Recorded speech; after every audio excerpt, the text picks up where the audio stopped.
Chapter 4. Eat, drink, and get lost. Alright, my food-loving, wine-chugging maniacs. Today we're talking about the good life, eating, drinking, and getting deliciously lost in Venice. Forget the churches, forget the tours. This is the real religion here. Aperitivo o'clock is holy time, and I came to worship. The art of aperitivo, Venetian liquid therapy. Let's start with what keeps Venice running. Spritz. You think you know spritz? Wrong, because the Venetian one hits different. In most of Italy, they use Aperol. Here, the locals use Select, darker, richer, a little bitter, and honestly way sexier. It's the kind of drink that says, "Yes, I'm judging your Aperol order." You'll see locals around 5 or 6 p.m., standing by the canals, holding glasses that glow orange in the sunset. That's aperitivo hour, baby, the Italian version of foreplay before dinner. The rule: one drink, one snack, one canal view. Repeat until broke. Cicchetti, Venice's answer to tapas, but more chaotic. Now you can to talk about Venice without talking Cicchetti, little bites of heaven that keep the locals tipsy and happy. We're talking fried meatballs that could win awards. Toasted bread with cod mousse. Yeah, it sounds weird, but it slaps. Anchovies on polenta. Mini sandwiches stuffed with prosciutto, truffle, and cheese that make you question your life choices. You'll find these in bacari tiny wine bars where the floor's sticky, the vibe's loud, and everyone's shouting orders like it's a sport. Walk into one, order a glass of wine, ombra, point at random Cicchetti, and act confident. That's how you blend in.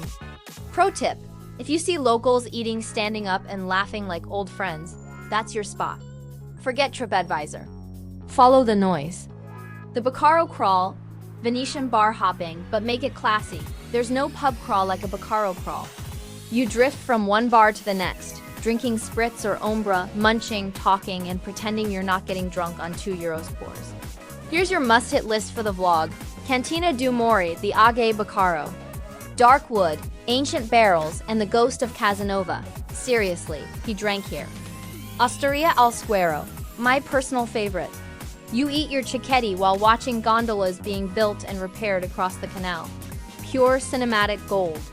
Altimon, they literally serve steak on a boat. You heard me. A boat. Eat your meat, sip your wine, and watch the sunset like you own the lagoon. Vino Vero, trendy natural wines, cool crowd, good vibes. The kind of place where your camera gets jealous of the lighting. Film this crawl like a story. Start sober, end happy, make your audience feel the buzz. Dinner time. How to avoid tourist traps. Venice is full of fake, authentic restaurants charging €30 for spaghetti and calling it art. Don't fall for it. Rule 1. Never eat anywhere with photos on the menu. Rule 2. If the waiter's begging you to come in, run. Rule 3.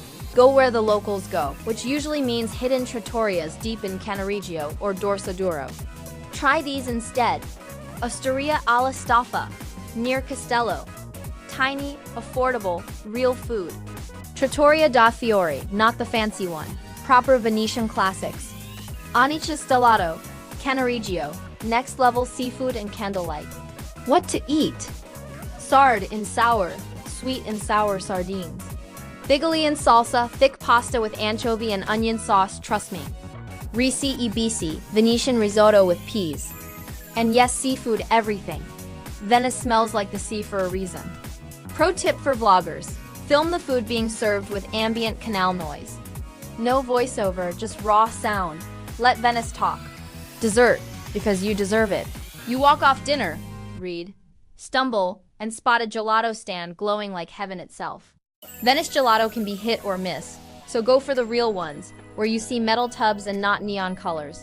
Top picks: Gelateria Suso, the king of creamy perfection. Nico, Zatter Promenade, eat with a view. Grom, solid, consistent, not tourist trash. Get pistachio, always pistachio. That's not advice, that's a command. Venice at night, romantic, creepy, or both. Once the sun sets, Venice transforms. The tourist noise dies, alleys empty out, and the city gets eerily quiet. The canals reflect the streetlights, and the whole place feels suspended in time, like a dream you don't want to wake from. You wander aimlessly. No cars, no sirens, just the sound of your shoes tapping on old stones. You find hidden piazzas glowing gold, couples whispering under bridges, sneaking through courtyards. It's haunting and beautiful. And if you're vlogging, this is your cinematic moment. Walk alone, camera low, ambient sound. No talking, just Venice breathing. And if you're not filming, sit by the canal, drink one last spritz, and let the silence do its thing. So how did I end up here? Ending, you'll end your night somewhere random. Maybe sitting on church steps with a half-eaten sandwich. Maybe in a vaporetto station you missed twice, maybe talking to locals who've had just as many spritzes as you. That's the Venice vibe. It always ends messy, but perfect. You didn't plan it. It happened to you. So yeah, Venice is expensive, confusing, and sometimes smells weird. But once you eat, drink, and wander enough, you realize something. This city isn't meant to be understood. It's meant to be felt. Next up, Chapter 5, the brutal truth about Venice, where we drop the filters and talk scams, crowds, floods, and why people still fall in love with this crazy place.